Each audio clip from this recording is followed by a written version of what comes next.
Hey guys, it's Goosebumps Completionist. Today I want to bring you another talk video, but instead of talking specifically about Goosebumps or a specific IP in mind, we're going to be talking about a broader topic, and we're going to be examining adult horror anthology episodes that feel like kids' horror. Now, if you're not familiar with adult horror anthology shows, maybe you've never heard of Tales from the Dark Side or Tales from the Crypt for that matter, which is totally fine. But my purpose for this video is to kind of talk about what came before what we know today as kids' horror. Now, there is a lot of deliberation and consternation and conversations out there of when kids' horror first arisen into pop culture relevance. The most popular answer is going to be 1991 or 1992, when the emergence of two grand IPs came out into the market and pretty much revolutionized kids' media in bringing anthology horror for kids to light. And those two properties were Are You Afraid of the Dark and Goosebumps. Are You Afraid of the Dark was a television franchise that later went into books as time went on and as competition grew within the genre.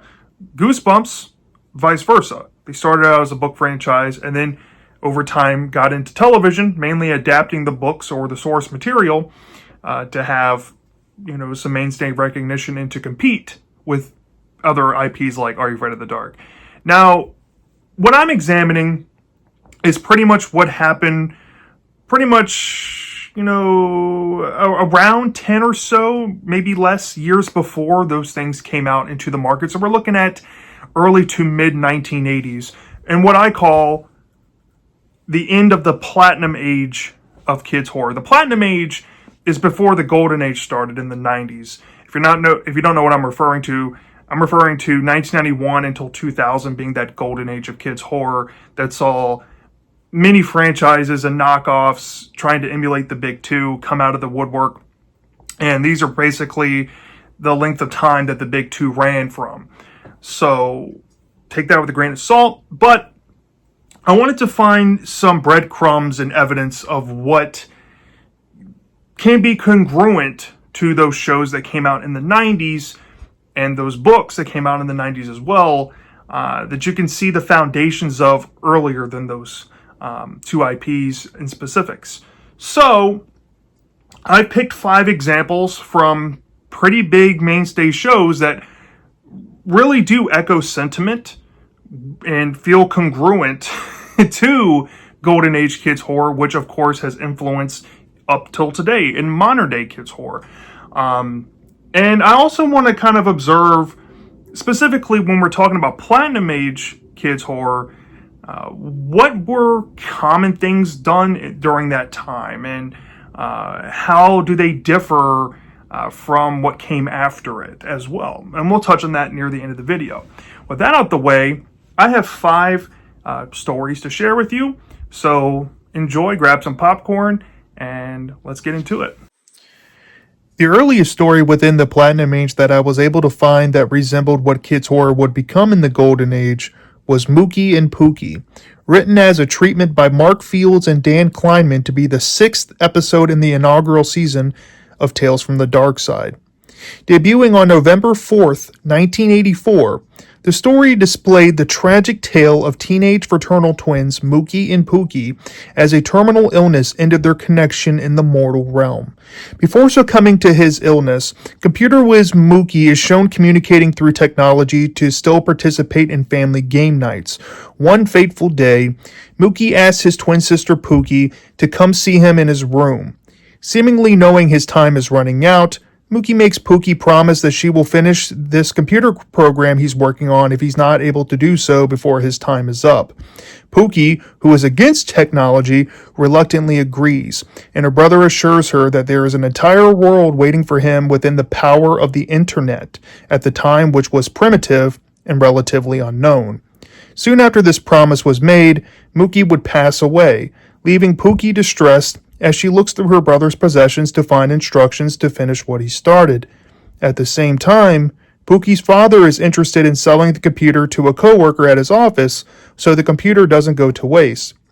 That is when Pooky starts hearing noises coming out of the speakers of the computer. telling her to hurry up and work on the software before it is too late. Once a bigger voice synthesizer arrives in the mail one day, it becomes clearer to Pooky what exactly her brother was attempting to set up before his passing. Armed with this knowledge and the ability to keep her brother, wherever he is, alive in some fashion, she must convince her parents that she isn't doing all of this out of grief, but for something extraordinary to keep her family intact. The second earliest story I was able to find was also featured in Tales from the Dark Side as well.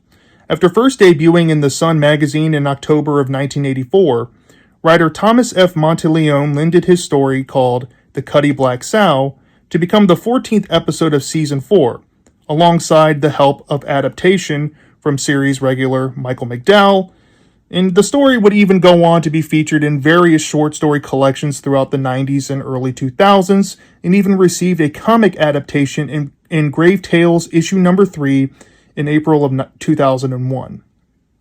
In the episode adaptation debuting on May 8, 1988, a young boy named Jamie and his family observed their great-grandmother dying on October 30th.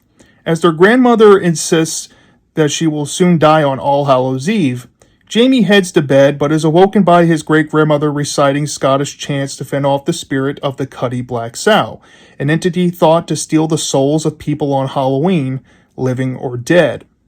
After documenting the tradition to keep the spirit away with this tape player, Jamie's grandmother asks Jamie to take care of her family and quietly passes away. After being consoled by his father on his great-grandmother's passing, Jamie spends the day of Halloween rummaging through her things and finds an ancient-looking book. While his parents leave to assist with funeral needs, Jamie is also tasked with taking his younger sister Gloria out trick-or-treating. Before leaving, however, the two children follow the instructions bequeathed by their great-grandmother to help keep the spirit of the Cuddy Black Sa away. Upon returning from trick-or-treating, Jamie and his sister find out that the ritual did not carry through as expected, unfortunately. And for Jamie, he realizes that he specifically might be in danger, and perhaps he's invoked the wrath of a being that seeks to harm him and him alone. The third story I was able to find debuted in the show Monsters, the spiritual successor to Tales from the Dark Side after its swift cancellation in 1988. First airing on February 11, 1989, the story Parents from Space, written for the show as a treatment by Peg Holler and Bob Schneider, debuted as the 14th episode of the first season.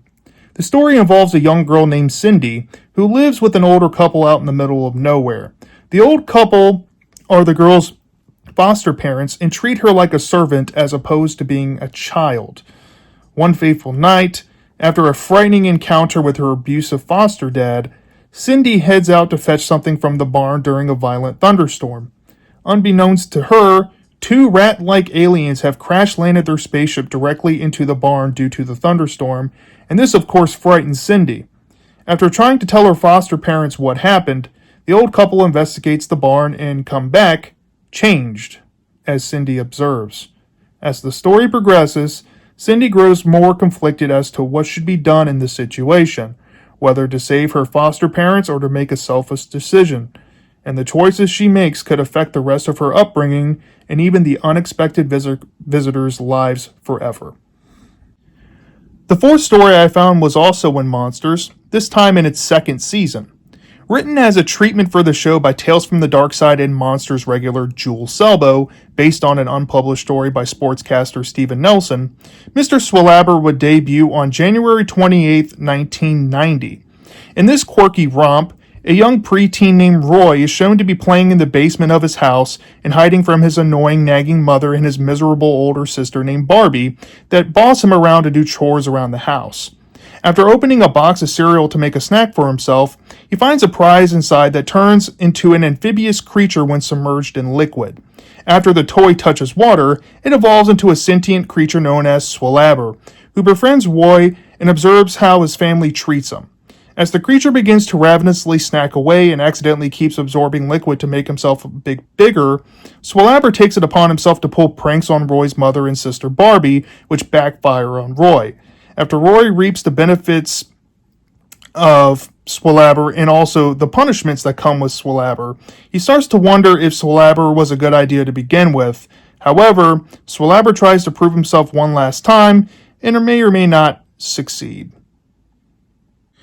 The last story I was able to find would air in the critically acclaimed Tales from the Crypt television show. Debuting as the 18th and final episode of Season 2 on July 31st, 1990, a story called The Secret, which originally debuted in Haunt of Fear issue number 24 in March of 1954, written by Carl Wessler, was chosen by show writers Stephen Dodd and Doug Ronning to be adapted onto screen. In the television version of the story, we begin with a 12-year-old boy named Theodore at an orphanage with the remainder of the kids being much younger than him. Because he has grown to be a nuisance to the orphanage's food supply, the headmaster wonders what to do with him. Faithfully one day, an affluent couple decides to adopt Theodore and introduce him to their lavish lifestyle. However, Theodore is at first upset that his parents seem to work throughout the entirety of every given day, and he's left to be entertained by the family butler named Tobias. Interestingly enough, it appears that Theodore is also locked within his room, only able to observe and listen to conversations outside the confines of his door. As the story goes along, he observes strange behaviors of his new parents, behaviors that insinuate there's something supernatural afoot, and even worse, they may have nefarious plans involving him, which coalesce in Theodore making a decision that may or may not reveal a secret that he has been keeping from them all along. Now, as you all were able to hear by me sharing some synopsis of the stories without giving too much away, you can kind of get a feel of how Platinum Age kids horror was like. Now, you need to understand that there wasn't an overt kids horror IP out there, and if they were out there, they weren't as recognizable or something similar to Goosebumps or Are You Afraid of the Dark. You can make the argument that I think there was a Nickelodeon show in the 80s that had a horror vibe to it, but it wasn't Anthology. So back in the day, these episodes were dropped into adult shows, mostly, or shows aimed at adults or an older audience. So these were, I guess, shakeups into the formula of those shows that offered something that a kid could appeal to. And you can definitely see some similarities with these stories as you put the comparisons onto Are You Afraid of the Dark and Goosebumps. Beginning with Mookie and Pooky, the concept feels right at home with something you would find in Are You Afraid of the Dark. That show was mostly nuanced, and what I mean by that is they had an idea of family entertainment in mind, and they tried to deliver some heart and some wholesome messages in some early episodes, mostly. And this, I think, is a good sound template for that, and this came out 8 years before that show ever came out. It's about, two teenage siblings that have a close connection, and they're separated, and one twin feels compelled to honor the promise they made for their other twin, but there's more to the story. You have potentially a legacy living on, and their parents are getting in the way of having this come to fruition, and you have some elements of the character Pooky trying to convince her parents that this stuff is actually real, and just give her some time to show them that it's real. This trope can be kind of tied to You Gotta Believe Me, which is a huge popular trope in Golden Age kids horror that is definitely carried over in today's times as well. But here, the way it's executed is done, like I said, in that Are You Afraid of the Dark way. You have a clear opening, you get to establish characters, you go along in the story as mundane as it can be or as interesting it can be for its time, given that the story came out in 1984, and this is by far the oldest example I was able to find within these shows. You can definitely see, I guess in the today's lens, it's mildly dated, but to be fair, some Golden Age kids horror out there is also dated. And it does kind of resonate in similar fashions to how technology horror evolved in the 90s, so it's still kind of relevant and even ahead of its time. So yeah, Mookie and Pooky is pretty much a shoo-in to Are You Afraid of the Dark, and I think it's kind of interesting seeing something similar come out of an IP that did not have necessarily kids in mind. But you can put this episode on and you can see, if you've watched a handful of Are You Afraid of the Dark episodes, what I'm getting at with this one. So there's that one. The next one is the Cuddy Black Sa. And this one had a bit of a dark urban legend vibe to it. This could have either been in Are You Afraid of the Dark or Goosebumps in the 90s. But I actually think that this one is a better representation of a show that came way later that definitely leaned more into the darker twists with its child or teenage protagonists, and that is The Haunting Hour. If you're a fan of The Haunting Hour specifically, this episode is going to appeal to you. This feels like a shoe-in to that. You have a kid, an unassuming kid, stumbles across a tragic event that shapes a major change in his life. He makes a promise to his grandmother, and he tries to fulfill that promise and honor tradition and legacy after hearing a bad omen could possibly come out of the situation, the Cuddy Black Sa. And he tries to fend it off, but he messes up because he's human, and now he has to pay the consequences for playing around with this supernatural stuff, trying to do the right thing. Now, it's quite dark, given the implications, but the way it's handled here is very tame. You wouldn't think that something with like a demon haunting you or a concept like that being tame, but this is done in that tame way. And this is an example you're going to have to watch to hear what I'm saying, to understand what I'm saying. But the way this is executed feels pitch perfect to what would come later. And this is around the time, I noticed a trend, around 1988, 1989, 1990, there was starting to be a trend of aiming some content towards some kids. Maybe they're trying to catch some kids, that are sneakily trying to watch these shows to connect with the story and maybe talk about it with their friends at school or something. I don't know what the case was, but the Cuddy Black Sa, at least in terms of the episode, fits right at home with all those shows I mentioned. So yeah, there's that example. The third example, Parents from Space. This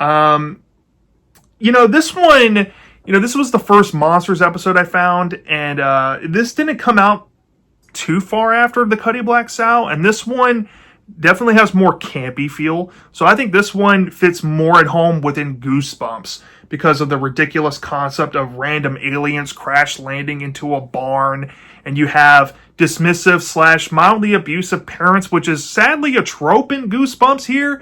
But Cindy is given an opportunity to kind of get some revenge in the story and get, some last laughs, I guess. But at the cost of trying to overstep these newfound friends that she's made. But it's silly and corny enough that it feels like what would become the Tales to Give You Goosebumps franchise. Like, this is a shoe-in short story concept for that environment specifically. And this one is also played kind of tame, but it has its hallmark platinum age kids horror things going on, and we'll get to that near the end after I finish going over these. But there's that example. The fourth one, Mr. Swabber. This was the second Monsters episode, and this one did not come too far after Parents from Space. This is the one where the kid, he's 12 years old. So you have the 12-year-old kid, the average kid age may have started here. But he's like in middle school. He has, again, tropes you would see in Goosebumps, dismissive or a crappy family. He comes across something extraordinary like a prize in a cereal box that becomes a blessing and a curse.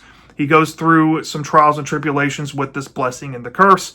But in this case, it ends up working out in his favor, given it all. And it has some corny, dark implications. Again, this feels like Goosebumps, but I would actually make an argument this fits in with like the cornier, sillier Are You Afraid of the Dark stuff.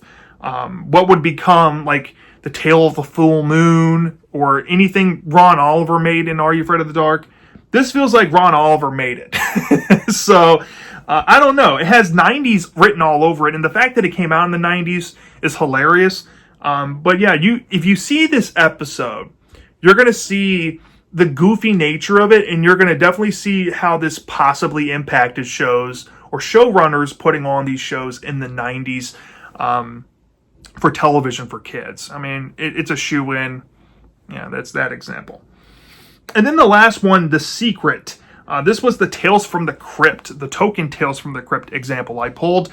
And this one came out on a show that wasn't on syndicated television like Tales from the Dark Side or Monsters. So this one was actually able to be a little more darker because it was on HBO, the show was. And even given that parameter, I still think this episode was rather tame. And it still fits right in that late platinum age. We're getting kind of, honed in on what kids horror should be. But this is the one where you have a 12-year-old kid again. He has a tragic backstory. He has no parents. Even the orphanage is doesn't want him. He gets sent to a family, but the family has ulterior motives with him, and he's not that happy, and he feels like his life's in jeopardy, and he has his own twist in mind. And the twist may or may not involve something that you see in textbook Goosebumps stories where, they were monsters all along. We've seen this twist done so many times. The Secret feels right at home with Goosebumps. Straight up Goosebumps. If I've ever seen it. Actually plays out like a Goosebumps book would. Maybe not as dark because, like I said, the HBO range, and plus we're not quite on the appropriateness of kids horror in the golden age yet. But like I said, it's still tame there. So there's that example. So with that all being said, what are some common trends that you can find in these kids horror like episodes in these adult anthology shows, specifically from the Platinum Age? I didn't want to pull any modern ones because obviously that doesn't really feel like kids horror most of the time. Maybe if I want to, I can make a sister video to this at some point. But what I really wanted to experiment around with is what were some tropes in the Platinum Age that stands out from the Golden Age and onward. So in the Platinum Age, there's one huge trope, is that kids have crappy lives or tragic moments in their lives that are put at the forefront of the story. As we saw in stories like Mooki and Pooky and the Cuddy Black Sa, we see the trope of loss being prevalent. Either Pooky losing her brother Mooki, or Jamie losing his great-grandmother, and there's some promises involved, and they're doing this out of feeling like they owe it to the family member that passed away. And through this, some supernatural hijinks, or in some cases, supernatural horror, occurs out of the situation. Or, on the inverse coin, like the remaining three, Parents from Space, Mr. Swabber, or The Secret, you have kids with terrible lives, essentially. They don't have families that they really fit in with, or they're orphaned and they don't feel loved from their foster parents, or they're orphans and they're looking for a family to love them, but they have some ulterior motives with them. So kids struggle to find a place of belonging, and within that, they stumble across or gain access to an opportunity to get some revenge, but also get them power in the situation and give them better lives. The Secret, Mr. Swabber, and Parents from Space all kind of echo that similar idea, just in different creative ways. So I think the Platinum Age, how this translates to the Golden Age of kids horror, especially when we're looking at early days of Goosebumps and early days of Are You Afraid of the Dark, I can definitely see where Are You Afraid of the Dark was borrowing from stuff like Mr. Swabber, or they were borrowing stuff from stuff like Mookie and Pookie. They're going for more kid-friendly content. As in early days Goosebumps, I think R.L. Stine specifically was pulling from stuff like Parents from Space, the Cuddy Black Sa, or The Secret, where he didn't really know where he wanted to take the series. It wasn't quite humor-filled yet. It was still kind of paying homage to those classic stories. And as time went on, Goosebumps became kind of what Are You Afraid of the Dark became, but it became more focused on the humor horror side and grew to have twists. Now, big question.